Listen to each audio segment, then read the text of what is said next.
సహకరిస్తున్నాయి కాబట్టి రష్యా నేను నీకు తోడవుతున్నా అని చెప్పి గతంలోనే 11,000 మంది సైనికులను పంపించి ఉక్రెయిన్ పైన దాడులు చేశాడు కిమ్. ఇప్పుడు ఏకంగా 30,000 మంది సైనికుల్ని కిమ్ రష్యాకి పంపించబోతున్నాడు. ఒక రకంగా అటు సైబీరియా నుంచి అటు డైరెక్ట్గా ఉక్రెయిన్లోకి ఎంట్రీ ఇచ్చి ఉక్రెయిన్లో రష్యా సంబంధించిన సైన్యానికి మద్దతుగా నిలబడుతూ ఉక్రెయిన్ అంతమొందించాలని లక్ష్యంతో ఉన్నారట. కీవ్ ఇంటెలిజెన్స్ వర్గాలు ఈ విషయాన్ని ఎప్పుడు వెల్లడించాయి. సో 30,000 మంది సైనికుల్ని కిమ్ పంపిస్తూ ఉన్నారని చెప్పి కీవ్ అంటే ఇక్కడ ఉక్రెయిన్లోని ఒక ప్రధాన నగరం కీవ్ అనేది. సో కీవ్ ఇంటెలిజెన్స్ వర్గాలు ఎప్పుడో వెల్లడించాయి. సో రానున్నటువంటి కొన్నేళ్లలో ఈ సైనిక బృందాలు రష్యాలోకి రాబోతున్నాయట. రష్యాలోకి యుద్ధరంగంలోకి వాళ్ళకు అడుగుపెట్టి ఉక్రెయిన్ పైన దాడి చేయబోతున్నట్టు చెప్తున్నారట. అయితే గతంలోనే పోయిన ఏడాది నవంబర్లోనే సుమారుగా 11,000 మంది సైన్యం ఆల్రెడీ వచ్చారు. కీవ్ ప్రాంతానికి వెళ్ళిపోయారు. కొంత ఉక్రెయిన్ పై రష్యా చేసిన దాడిలో వీళ్ళు కూడా పాలు పంచుకున్నారు, భాగస్వామయ్యారు. అయితే ఈ నేపథ్యంలో మరోసారి కిమ్ ఏమంటున్నారంటే ఆ 11,000 మంది కాదు, ఇంకా 30,000 మంది పంపిస్తా, ఉక్రెయిన్ అంతం తేలుస్తా, ఉక్రెయిన్ అంతు చేస్తా అన్నట్టుగా కిమ్ మాట్లాడుతున్నారు. రష్యా అధ్యక్షుడు పుతిన్తో కిమ్ కి మంచి సత్సంబంధాలు ఉన్నాయి. రష్యాకి సపోర్ట్ చేస్తూ ఉక్రెయిన్ ఇక డైరెక్ట్ గా ఉక్రెయిన్ కి కిమ్ కి ఎటువంటి విభేదాలు లేవు.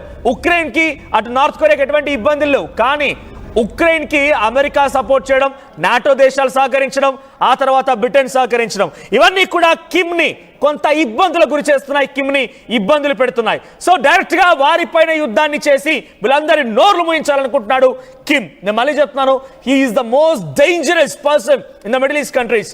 పశ్చిమాసియా దేశాల్లో చాలా పక్కాగా ఒక రకంగా డేంజరస్ ప్రెసిడెంట్ గానే అభివర్ణించవచ్చు. సో గతంలో 11,000 సైన్యం, ఇప్పుడు 30,000, అంటే సుమారుగా అటు ఇటుగా 50,000 సైన్యాన్ని నార్త్ కొరియా నుంచి రష్యాకి పంపిస్తున్నాడు కిమ్. అంటే రష్యాకి ఏ స్థాయిలో కిమ్ సహకరిస్తాడు అర్థం చేసుకోండి. ఈ డైరెక్ట్ గా ఉక్రెయిన్ పైన యుద్ధం, ఉక్రెయిన్ పైన కోపం, ఉక్రెయిన్ పైన పగ కాదు. అమెరికా డొనాల్డ్ ట్రంప్ ఉన్నారు కదా, డొనాల్డ్ ట్రంప్ ఎక్కడుంటే అక్కడ ఏంటి నువ్వు చేసేది, నేను వస్తున్నానట్టుగా డైరెక్ట్ గా రంగంలో దిగేటువంటి ఒక ధైర్యం, స్థైర్యం అన్ని రకాలుగా అందిపుచ్చుకున్న వ్యక్తి ఈ కిమ్. సో చూడడానికి కమెడియన్ కనిపించినా, చూడడానికి కొంత ఇబ్బందిగా ఉన్నా కూడా he is the most dangerous person. ఒకసారి నేను మరింతగా మీకు అప్డేట్స్ అందించే ముందు రష్యా ఉక్రెయిన్ యుద్ధం నేపథ్యంలో ఎటువంటి యుద్ధ పరిణామాలు చోటు చేసుకుంటానని ఒకసారి విజువల్స్ చూద్దాం.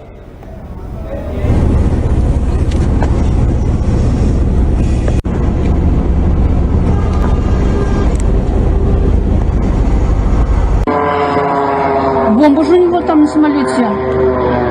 Еще взрыв.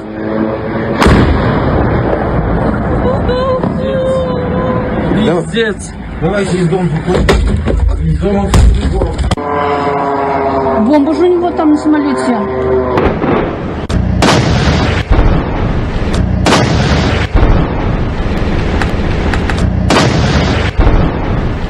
అయితే గతంలో పంపించినటువంటి 11,000 మంది సైనికుల్లో 4,000 మంది ఆల్రెడీ కొంత ఇబ్బందుల పడి గాయాల పాలవడమో లేదంటే ఆల్రెడీ వాళ్ళంతా కూడా యుద్ధ నేపథ్యంలో వీరమరణం పొందడం జరిగింది అన్నట్టుగా అక్కడి నిఘా వర్గాలు చెప్తున్నాయి. ఇదంతా కూడా ఈ డాటా ఎవరో కిమ్ చెప్పిందో రష్యా చెప్పిందో కాదు. ఈ విషయాల్ని మొత్తాన్ని కూడా అక్కడి ఉక్రెయిన్ ఇంటెలిజెన్స్ నిఘా వర్గాలు బయటపెట్టాయి. మా పైన కిమ్ ఈ రకంగా కాలు దూవుతున్నాడు, కిమ్ ఈ రకంగా ఒక రకంగా ఆగ్రహావేశాలకు వెళ్ళిపోయి మాపై యుద్ధం చేసి మమ్మల్ని అంతమొందించాలనుకుంటున్నాడు. సో కిమ్ యొక్క చర్యలు ఏకంగా ఆ దేశాన్ని కూడా సమస్యల్లోకి నెట్టబోయబడుతున్నాయని చెప్పి ఇంటెలిజెన్స్ వర్గాలతో పాటుగా అటు ఉక్రెయిన్కి సంబంధించిన రక్షణ శాఖ మంత్రి కూడా మాట్లాడుతున్నాడు. అయితే నార్త్ కొరియా నుంచి సైనికులను రవాణా చేసేందుకు రష్యా ట్రాన్స్పోర్ట్ విమానాలను సిద్ధం చేసిందట. అట్ ద సేమ్ టైం వీరిని సైబీరియా, అక్కడి నుంచి నార్త్ కొరియా నుంచి సైన్యం రాగానే సైబీరియా మీదుగా ఉక్రెయిన్లోకి వీరందరినీ కూడా చొరబడేందుకు అన్ని రకాల ఏర్పాట్లు కూడా చేశారట. గత ఏడాది కూడా సైనికుల్ని తరలించేందుకు ఒక యుద్ధ నౌకని పంపిస్తే ఆ నౌక రష్యా ఓడరేవికి కూడా చేరింది. ఆల్రెడీ అక్కడికి సైన్యం వచ్చారు. నార్త్ కొరియా నుంచి పెద్ద మొత్తంలో 1000 సంఖ్యలో సైన్యం కూడా వచ్చారన్నట్టుగా కీవ్ సంబంధించిన ఇంటెలిజెన్స్ నిఘా వర్గాలు చెప్పుకొస్తున్నాయి. ఇటీవల ఉక్రెయిన్కి సంబంధించిన డిఫెన్స్ మినిస్టర్ రుస్టెమ్ చెప్పిందో రష్యా చెప్పిందో కాదు, ఈ విషయాల్ని మొత్తాన్ని కూడా అక్కడి ఉక్రెయిన్ ఇంటెలిజెన్స్ నిఘా వర్గాలు బయటపెట్టాయి. మా పైన కిమ్ ఈ రకంగా కాలు దూవుతున్నాడు, కిమ్ ఈ రకంగా ఒక రకంగా కోప ఆగ్రహావేశాలకు వెళ్ళిపోయి మాపై యుద్ధం చేసి మమ్మల్ని అంతమొందించాలనుకుంటున్నాడు. సో కిమ్ యొక్క చర్యలు ఏకంగా ఆ దేశాన్ని కూడా సమస్యల్లోకి నెట్టబోయబడుతున్నాయని చెప్పి ఇంటెలిజెన్స్ వర్గాలతో పాటుగా అటు ఉక్రెయిన్కి సంబంధించినటువంటి రక్షణ శాఖ మంత్రి కూడా మాట్లాడుతున్నాడు. అయితే నార్త్ కొరియా నుంచి సైనికులను రవాణా చేసేందుకు రష్యా ట్రాన్స్పోర్ట్ విమానాలను సిద్ధం చేసిందట. అట్ ది సేమ్ టైం వీరిని సైబీరియా, అక్కడ నుంచి నార్త్ కొరియా నుంచి సైన్యం రాగానే సైబీరియా మీదుగా ఉక్రెయిన్లోకి వీరందరినీ కూడా చొరబడేందుకు అన్ని రకాల ఏర్పాట్లు కూడా చేశారట. గత ఏడాది కూడా సైనికుల్ని తరలించేందుకు ఒక యుద్ధ నౌకని పంపిస్తే ఆ నౌక రష్యా ఓడరేవికి కూడా చేరింది. ఆల్రెడీ అక్కడికి సైన్యం వచ్చారు. నార్త్ కొరియా నుంచి పెద్ద మొత్తంలో వేల సంఖ్యలో సైన్యం కూడా వచ్చారన్నట్టుగా క్యూ సంబంధించిన ఇంటెలిజెన్స్ నిఘా వర్గాలు చెప్పుకొస్తున్నాయి. ఇటీవల ఉక్రెయిన్కి సంబంధించిన డిఫెన్స్ మినిస్టర్ రుస్టెమ్ ఉమ్రోవ్ ఈ విషయాన్ని మాట్లాడుతూ కిమ్ సైన్యాన్ని పంపించి తనకు కూడా సమస్యని కొని తెచ్చుకుంటున్నారు. అంటే ఉక్రెయిన్ భావన ఎలా ఉందనంటే రష్యాని మేము ఆల్రెడీ ఢీ కొడుతున్నాం, రేపటి రోజున ఉక్రెయిన్ నార్త్ కొరియా కనుక కిమ్ కనుక వెనక్కి తగ్గకపోతే ఇక కిమ్ అంతు కూడా చూస్తాం, మాతో పెట్టుకుంటే ఎవడైనా సరే డెఫినెట్గా ఇబ్బందుల పాలవుతారన్నట్టుగానే ఇండైరెక్ట్గా హెచ్చరిక జారీ చేస్తూ ఉక్రెయిన్ రక్షణ మంత్రి రుస్టెమ్ మాట్లాడుతున్నారు. సో అత్యున్నత దళాలని పంపించి అనవసరంగా రాద్ధాంతం చేస్తున్నారు, అనవసరంగా సమస్యలోకి నెట్టవేయబడుతున్నారని చెప్పుకొచ్చారు. అంతేకాకుండా పెద్ద ఎత్తున ప్యాంగ్యాంగ్ సేవలని, అంటే అక్కడి ఆర్మీ సేవలని, నార్త్ కొరియా ఆర్మీ సేవలని వినియోగించుకున్నందుకు గాను ఏడాది కాలం పూర్తయిన తర్వాత యానివర్సరీ సెలబ్రేషన్స్ కూడా జరిగాయట. రష్యాలో యానివర్సరీ సెలబ్రేషన్ జరిగితే ఆ ఉక్రెయిన్ రష్యాకు సంబంధించినటువంటి ఆ సత్సంబంధాలతో పాటుగా రష్యాకి నార్త్ కొరియాకి సంబంధించిన సత్సంబంధాలతో పాటుగా నార్త్ కొరియా తన సైన్యాన్ని పంపించి ఏడాది పూర్తయిన సందర్భముగా ఏకంగా యానివర్సరీ కూడా జరుపుకుంది. ఆ యానివర్సరీలో కిమ్ కూడా పార్టిసిపేట్ చేశాడట. సో ఇప్పటివరకు కొంత ఇజ్రాయెల్ ఇరాన్ యుద్ధం ఆగిపోయింది.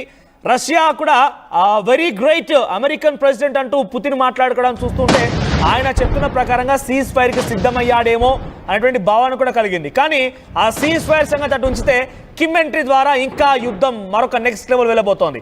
కిమ్ మళ్ళీ చెప్తున్నాను, the most dangerous president in middle eastern countries, because ఆయన డైరెక్ట్గా గతంలో డొనాల్డ్ ట్రంప్, ఇప్పుడు కాకుండా పోయినసారి ఆయన ప్రెసిడెంట్గా ఉన్నప్పుడే నువ్వెంత నీ లెక్కెంత అని హెచ్చరించి ఒక రకంగా స్ట్రాంగ్గా వార్నింగ్ కూడా ఇచ్చారు. ఆ పరిణామాల నుంచి ఇప్పుడు మళ్ళీ ఉక్రెయిన్కి పైన యుద్ధానికి దిగడం కారణం మళ్ళీ డొనాల్డ్ ట్రంప్ ఎక్కడుంటే అక్కడికి వస్తానంటాడు. ఆయన ఇరాన్పై యుద్ధం చేసినందుకు ఇరాన్కి సపోర్ట్ చేసి నేను డొనాల్డ్ ట్రంప్ సంగతి చూస్తానని హెచ్చరిక జారీ చేశారు. ఇప్పుడు ఉక్రెయిన్కి సపోర్ట్ చేస్తూ అమెరికా ఇండైరెక్ట్గా రష్యాపై దాడి చేస్తున్న క్రమంలో కిమ్ మళ్ళీ వచ్చి నేను తెలుసుకుంటా, నేను డొనాల్డ్ ట్రంప్ని కంట్రోల్ చేస్తాను, వెళ్ళి ఉక్రెయిన్ పైన దాడి చేయనట్టుగానే రష్యా అధ్యక్షుడు పుతిన్కి మరింతగా సపోర్ట్ ఇస్తున్నాడు. ప్రస్తుతం ఏదేమైనా రష్యా ఉక్రెయిన్ యుద్ధం చరిత్ర అతిపెద్ద దాడిగా జరిగే అవకాశం కూడా ఉంది. అయితే ఇటీవల కాలంలో జరిగినటువంటి ఒక దాడి అతిపెద్ద దాడిగా అభివర్ణించవచ్చు. బికాస్ సుమారుగా కొన్ని వేల సంఖ్యలో డ్రోన్లు మిసైళ్లతో ఉక్రెయిన్ పైన రష్యా విరుచుకుపడింది. అదే స్థాయిలో ఉక్రెయిన్ కూడా గతంలో ఇక్కడ కుర్స్క్ అనేటువంటి ప్రాంతం ఉంటుంది, అది బార్డర్ ఏరియా, రష్యా ఉక్రెయిన్కి చాలా సమీపంగా ఉండే బార్డర్ ఏరియా.